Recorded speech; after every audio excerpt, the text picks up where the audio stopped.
paps. Magandang umaga sa inyo. Sa inyong lahat dyan. Yung mission natin ngayong umaga ay yung maglinis ng keyboard. Tignan nyo naman yung grabing dumi ng keyboard natin.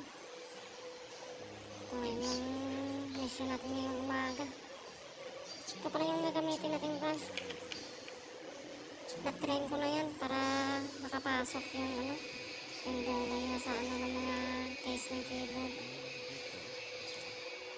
Kita nyo naman, pasok na pasok yan. Para matanggal natin ulit lahat ng alikabok dyan, lahat ng dumi. Yan naman yung pag matagal na hindi nalinisan. Linisin natin lahat. Yan ang tudong-tudoy lang makakaya natin. Kita nyo yan, alikabok at saka buhok. Nagsama-sama.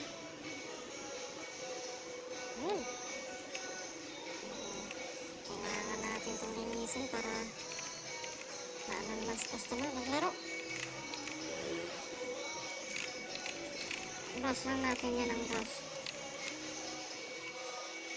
Hanggang sa maubos natin yung alikabok at saka yan.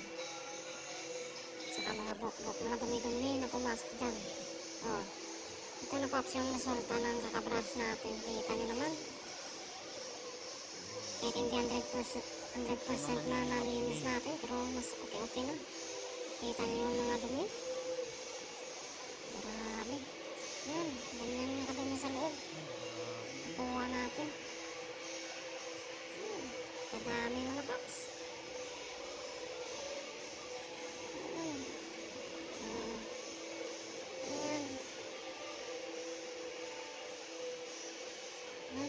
Dami ng pops.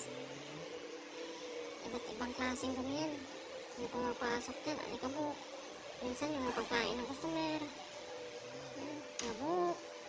Nahibo sa kamay. Ikaw. Yan, pagkatapos yan, disinfect na tayo.